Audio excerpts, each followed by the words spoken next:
Welcome to Wins and Losses, the show where wins are celebrated and losses are lessons. I'm Renee Seiler, and I'm your host. And the reason we're doing this show is this is something I've always wanted to do, because I think during the entrepreneurial journey, we see a lot of the glowing, flowery type stuff, when we know there's a whole lot more to this. And so I wanted to really sit down with some of my friends and talk about their wins as well as their losses. Please welcome Cecily Habimana of So Creative Lounge and Mike Goodwin of MTG Comedy. Hi, you guys. Great.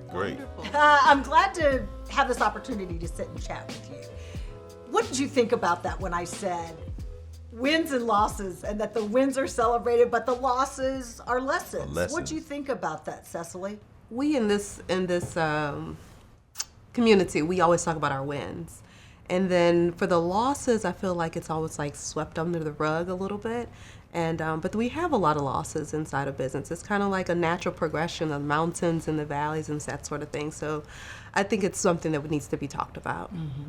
What do you think? You agree, Mike? I definitely agree, because as a comedian, bombing is what we would call a loss. And I'm far more tuned in after I bomb and not have a great performance than when I do well. So anytime I'm bombing, I'm like, oh, I got to go back to the lab and figure this out. I always feel like, you learn lessons in the peaks, obviously, but, you really learn the lessons in the valleys. Right. And like you said, people don't really want to talk about that. So let's talk about, before we talk about that, let's talk about some of your wins. What's been a really great win for you, Cecily? I think the biggest win from this past year was interviewing Felicia Rashad. I came to your office and presented you with this gift. Just from an artistic point of view, it is a masterwork. During my So Much Soul conference back in September. That was an amazing opportunity that I'm going to carry with me for my entire life, just to be able to sit in this same kind of fashion. And I'm talking to her and I'm like, this is like my TV mom here in the studio with me. So that was an amazing win from this past year. Right. What about you, Mike? One of my biggest wins was being featured on America's Got Talent. I got 4 yeses from the judges. Like Simon has told me, yes. Yes. Heidi. Mike Goodwin, I give you a yes. Sophia. Yes for Mike. You've got 4 yeses. Congratulations.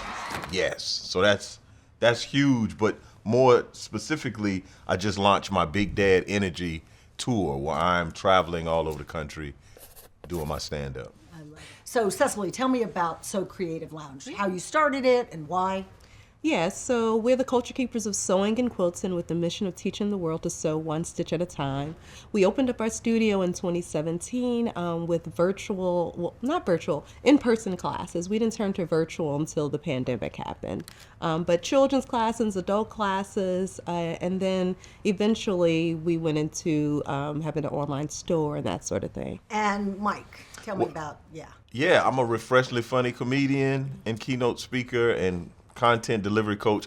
Basically, I perform for churches, corporate events, clubs, and I want people to walk away from that experience feeling like, man, that was a great night, without all the language, without all the vulgarity of what often modern entertainment provides. So you're like a clean comedian. Yeah. What you would call yourself? I don't know if I would call I'm a comedian that's clean. Like, so I'm far more comedian than I am clean. Even though I'm clean, I'm heavy comedian. You clean. Okay, we got you. Yeah. I'm talking about figuratively, literally. But like a class of, because when you think about comedians, you don't think about style and fashion and just a level of sophistication. You're thinking, oh man, it's somebody in jeans and t-shirts. So I'm trying to turn what you perceive a comedian to be on its head a little bit. What made you decide to start? Another comedian. I was working with a guy at my church, ironically, and he's a professional comedian, and he said, hey man, you can either do these jokes and get paid, or I'm gonna start taking your material and I'm not gonna give you any money. Y'all, what about a grown man skipping? You ever seen a grown man skip?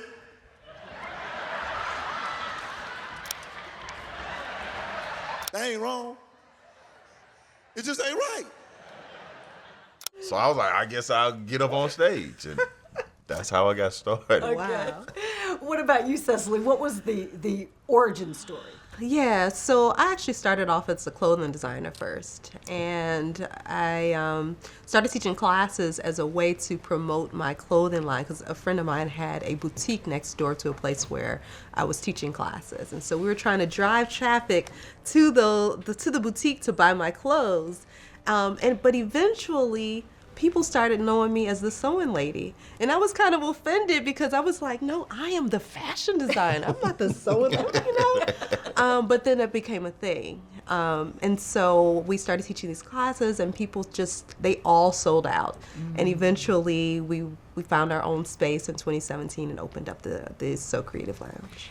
Did you feel like you tapped into a creative element that people were looking for, or what was it about So Creative Lounge that people were coming to, and what were they getting from it? Yeah, so we commonly hear that people learned how to sew when they were in home ec 20 or 30 years ago, but they hadn't sewn since. And then we also hear like my mother sewed and my grandmother sewed, but I didn't learn to sew. And so between those two stories, we're filling that gap because there are not a lot of places where if you did not learn from a family member, there's not a whole lot of places that you can actually learn and be a part of that community. And so that's what we provide, both the community aspect, the culture aspect, because when we are sewing, we're commonly using African print fabrics, so we're talking about the history and those sorts of things as well. So between those things, we are definitely filling a gap in our community. I'm sitting here listening to her and thinking, I struggle with a button. And I'm also really good with the tape. You know, right? So I think I need to sign up for So Creative Lounge. Please. The one thing that I keep hearing the two of you talk about is community. Yeah. Right. So how big is your community, Mike, in terms of what you try to bring to them? How do they keep you going? What's your community mean to you? So that's a great question because as a comedian, when you start off, your community is other comedians. And what I think has given me the ability to be far more diverse in my offerings and the way that I think about business is I got out of that comedy pool. Because what happens is you're just around comedians, you're only talking to comedians, so you're pretty limited. So what I realized, I need to be around entrepreneurs. Because it took me a minute to even realize that I was an entrepreneur. I was just a comedian. I didn't realize, I'm building a comedy business. I need to market. I need to strategize. I need to hire. I need to grow and scale. Wow. When you're talking to comedians, you're talking about jokes. You're like, hey, man, I love the way you put that together, but I'm broke. I'm putting together jokes. I need to put together some finances. That's what I need to put together. So my community, once I expanded it, it gave me better vision. It gave me a roadmap of how to get to where I ultimately wanted to go. Okay. I brought you two together because you both had to make pretty significant pivots during the pandemic. Let's talk about that. When the pandemic happened and things started shutting down, what was your reaction, Cecily? What was that like? It was around my birthday, March 16, 2020. That was the date that everything kind of shut down. So 2 days before, I said, well, guys, the government said we're going to close down for 2 weeks. Let's go around and take some pictures of our fabric so we can sell it and be able to make rent the next month. So we took some pictures of the fabric, opened up a Shopify store because I had done it as a fashion designer, so I was very familiar with it. And then a couple weeks later, somebody from the Washington Post called and said, are you making masks? And I said, yeah, I'm just making some in my room. She's like, can I come and take a picture of you at your studio? I said, okay. So we didn't think anything. What is a national newspaper? What is this going to do? So I go take the picture, go on and make my few masks. And so then a few days later, someone called me on the phone. It was a studio phone. And they said, do you have any masks for sale? I said, yeah, give me a second. Let me put it on my website real quick. Bam. Within 3 days, we had orders for about 3,000 masks. So much so that I was like, Maddie, it's my husband, turn it off. Turn it off. We can't make all these masks. And so that was the big pivot. So we went from being a sewing school to a mask making factory. And from there, people started sewing because they couldn't go out to the movies and that sort of thing. So they were looking for things to do. They started buying fabric from us. We started online classes. We started a membership program. We started an online virtual conference. And we're definitely a completely different business than what we were prior to March 16th, 2020. Same for you. You also had to figure out, Right. What do I do now? I was on the opposite end. I was like, turn it on. Turn it on. Please, somebody, something. Why is no water coming out? How does one pivot in a business like where you're expecting in a lot of your businesses in-person stuff? 100% in person. So what did you do? So similar. March 13th, I had my last engagement live was in Atlanta. I had a show the next morning, which was Saturday morning, canceled. Had a show Sunday, canceled. I was back in Atlanta the following Thursday, canceled. I was supposed to be in Louisiana on Friday, canceled. Then I was spending a week in Canada the last week of March. Oh, wow. That's what 2 phone calls and an email, all of that went away. And I'm sitting at home thinking like, what am I gonna do? Fortunately, 2019, I had done about 90 dates. I'd done as many dates as I could do. So we had a nest egg. I had stored up, but didn't know that there was a storm coming. And it gave me an opportunity to breathe and really reevaluate being on the road, evaluate my priorities. And I hated getting online doing virtual comedy shows. Like I just didn't want to, hey guys, I'm in my living room and we're gonna have a wild and fun time. Like, no, man, sit down. Like, so I had to figure out my rhythm virtually with stand-up. And I think it created strength in a comedic muscle that I wasn't using. And so when I did the virtual stuff, I wasn't trying to do a stand-up. I was just ranting at the computer screen. So I would sit in my chair and I would just kind of like rant. I just read that Chick-fil-A is bringing out a cauliflower sandwich. And I'm like, what you're not gonna do is start bringing all of these vegetable meats inside of these restaurants. This is not real meat, it's vegetable meat. Come on, people.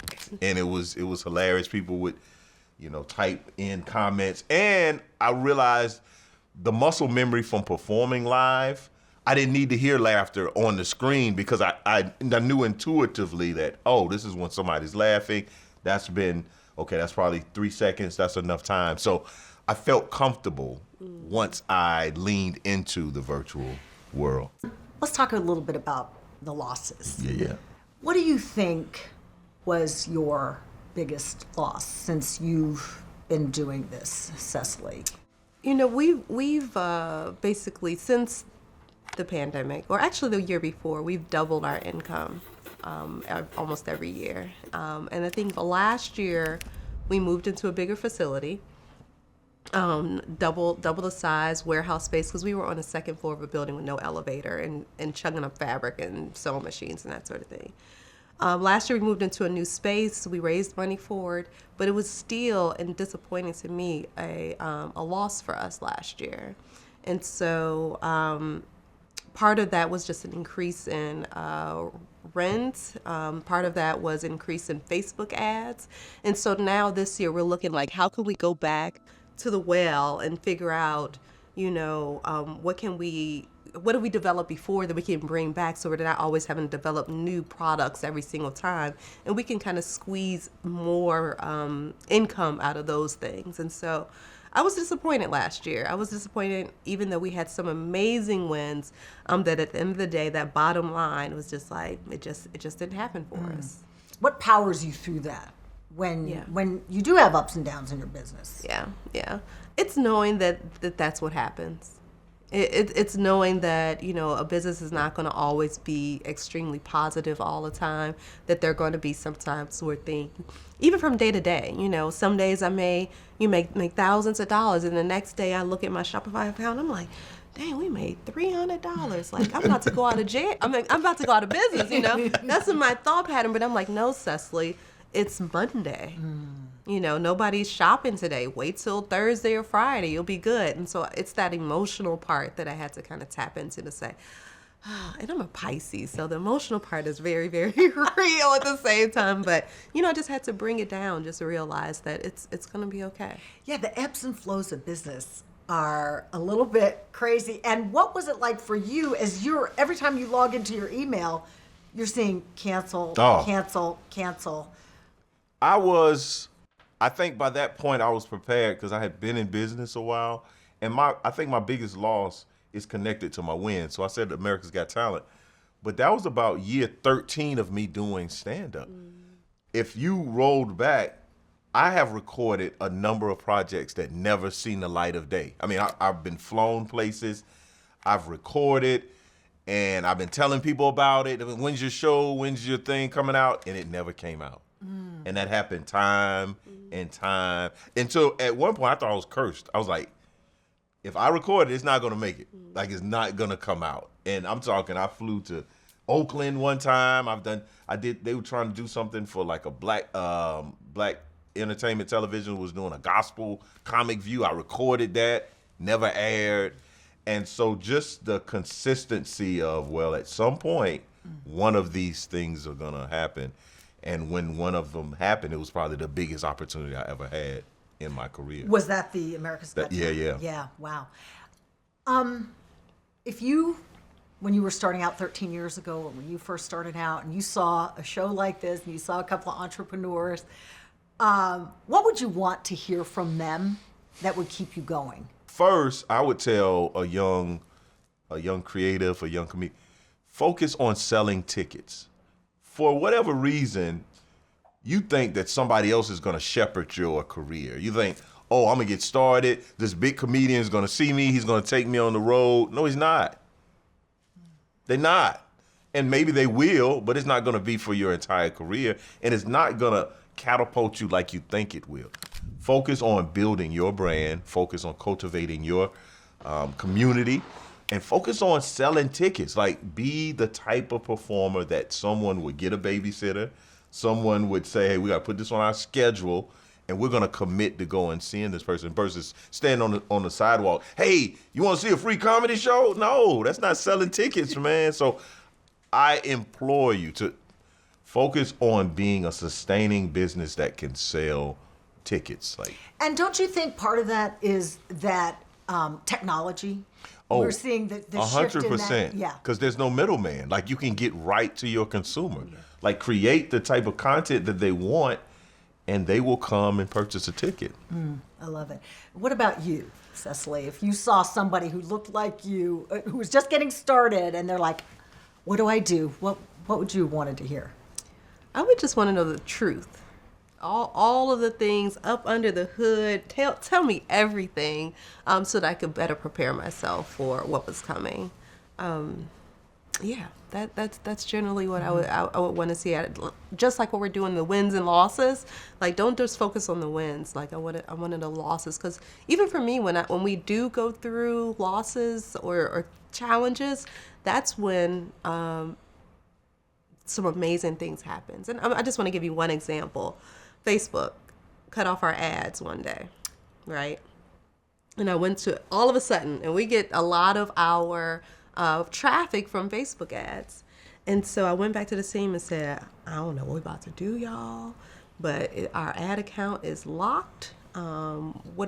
I don't know. And so from that, one of my team members said, well, let's do a series of lives. We came up with What You Want Wednesday, Throw It in Your Car Thursday, Temptation Tuesday. And these are things that we continue, Fabraholic Friday. And we continue to do that. Even after our Facebook ads turned back on, we're live at 5, that's what we call it. And so people come in and we're like their Wheel of Fortune. They turn on their Facebook and watch us, as like one of their daily consuming of entertainment. I would want to know those losses too, so that I can, continue to learn from them as well. What has What's been the biggest element and aspect of technology, Mike, that you've seen, that you've really worked hard to cultivate? I think I've dropped the ball on YouTube. I think YouTube is a gold mine if you cultivate a community there. And I think because I'm kind of, I call it, I say I'm in the community of comedians that's old school and new school. Like, so there's a new age of comedian that they put their content online, they're making videos, they're making content skits. Then you have the classic stand-up crowd that, hey, come and see me at the club. I'm paying my dues. I'm working my way up. I'm in the middle of that. Like I saw the beginning of the skits and the videos, but my mentors were all from the old school, and they were like, don't put your stuff online. People steal. Don't put it. And so we were instructed, don't put anything online. So I was like, oh, online's bad. It's not good. And these other guys are like, yo, what's up? I'm in my bathroom brushing my teeth. Don't you love it, baby? And people are, Wait, how they do it? what's up? In the bathroom, I got my scope. Fresh breath is important. How do you get your breath fresh, people? Like this is what they're doing. Right. And I'm looking like, oh, that's bad. You should not go out there. And then I'm like, well, let me see what all the action's going on. Hey, guys, I got a little mouthwash, too. It's not scope. And I'm like, oh, people are really paying attention to this. So I think I just fumbled the ball on the importance of having a presence online. So how do you, Cecily, sort of embrace technology and make it work for you? Mm-hmm. How do you do that? I mean, I think you've done a great job by what you've been talking about. Right. Yeah, I mean, there's that aspect, our social media presence and that sort of thing. I think we have not taken advantage of our YouTube, as you talked about as well. But the biggest thing, because we had a big transition from going from in-person class and teaching people how to sew, where I could be like, just move this over just a little bit, you need to cut it out this way, to teaching people those same skills via technology, via Zoom. So how do you do that, right? Yeah, how did you do it? Right. So for us, we had to have at least 3 cameras on it. So we had an overhead shot of what's happening on our cutting table. We had a close-up shot of what's happening at our sewing machine. And then we had a front shot so that people can, have conversation to be able to talk with with their students as well. And so just learning that, like, what do the students need to be able to see in order for us to be effectively able to teach these classes? Wow. So not only for us when we're doing things in studio, but we have a lot of instructors that teach from their home studio as well. And so that was a technology barrier that we had to break through. And then also to be able to, how would you say, build the confidence of the student that they can be able to learn a skill via Zoom. Wow. Right. It's one thing for us to be able to say, hey, we could teach you, but now we have to convince you as the student that, yes, you can learn in this environment. Right. Yeah. Do you consider yourself a technophile? I mean, are you like technology savvy, or was this something that you had to be like, I don't know what I'm doing out here, but I'm going to learn? Both.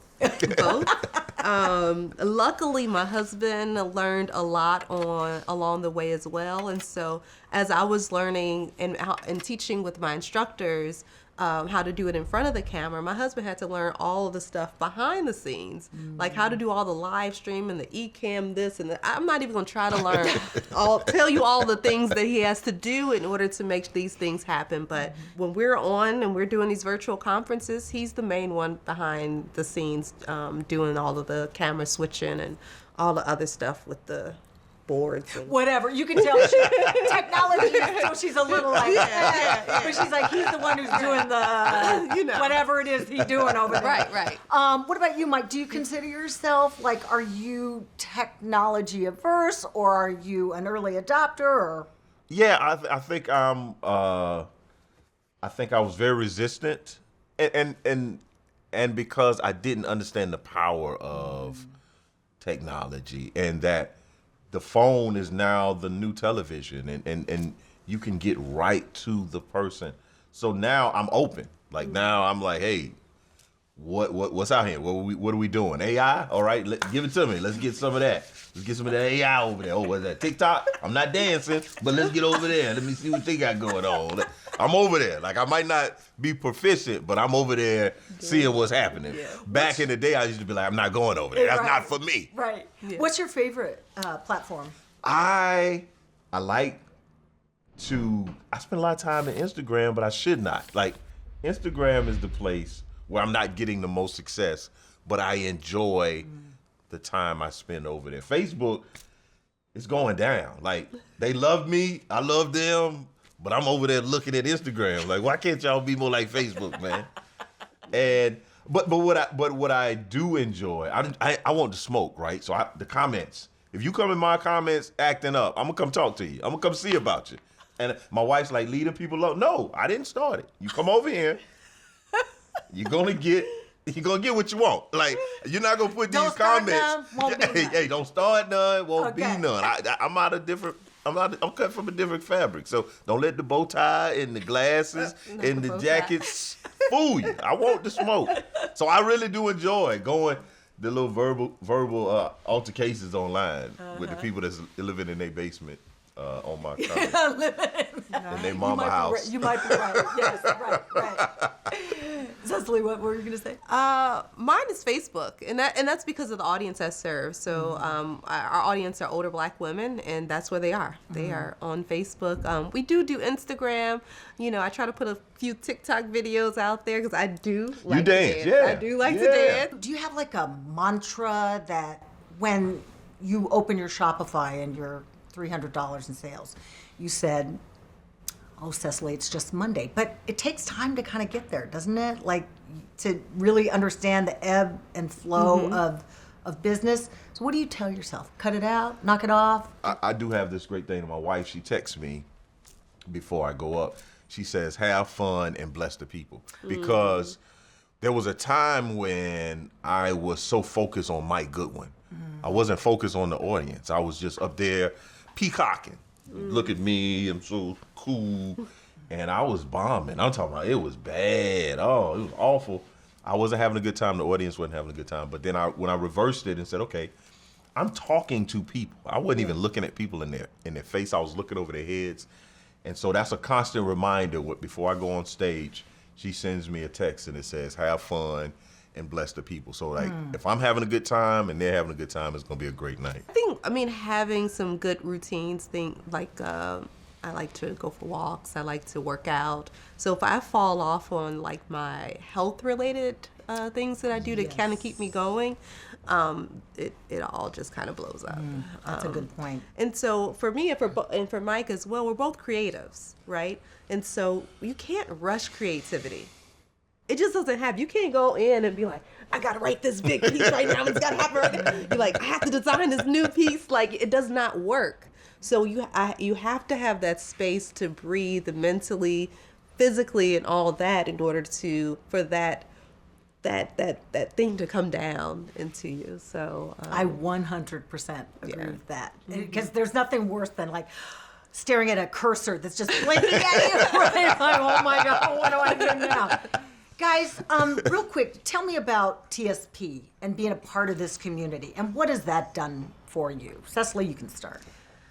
I mean, I came into the TSP family in 2019, and so a friend of mine invited me. She had an extra ticket for me, and I walked in the room amazed. First of all, the music was like bumping at 8 o'clock. I was like, what are they doing in here? And so up until that point, I mean, I have my MBA, right? So I've been studying business for a long time, but it was a very solo journey. I knew like 2 or 3 other entrepreneurs, and I didn't have a well which the TSP community is now provided for me. So if I need to know anything from where do I order my bags from, or how do I get through this issue with Shopify, or any like small tidbit down to the minute detail, there is somebody in this community that can answer that question for me. And for me, that's priceless. Love it. And you, Mike? It was my wife, Rosalind Goodwin of Gabby Bose. She was a disciple of TSP. Like she's telling me about this group, and she was Atlanta and Lamar, and I was like, oh, yeah. First, I'm like, I'm a comedian, man. Y'all keep that entrepreneur stuff over there. And my schedule, because she had come to maybe 1 or 2 meetings without me. She'd come back, oh my goodness, so great. I was like, oh, good for you, good job, keep it up. And so my schedule allowed me to come to a game plan one year, and my life's never been the same again. Like, I sat in there, and it was like drinking water out of fire hydrant, but it was the most exhilarating, empowering community. This inside joke, Lamar is the antidote to the black community. It was something that I had never encountered before. You know, a lot of times when you're around entrepreneurs, they're pretentious. They're, oh, so where'd you, look at my desktop. And my spreadsheet. Units, and I'm going to England, and I will be moving cubics around. I don't care. Like, that wasn't the case. Like, people were here, they were here with their spouses. It was like adults that were, hey, helpful and collaborative. And I'm just so grateful to be a part of the community. I love it. Well, I'm grateful to have an opportunity to sit and talk with you guys. I thank you so much for your candor. This has been a wonderful conversation. Thank you very much, and have a wonderful upcoming year. And we hang in there, right? We keep going, okay? Cecily and Mike, thank you so much. Thank you for having And us. thank you for tuning in to this episode of Wins and Losses. We'll see you next time.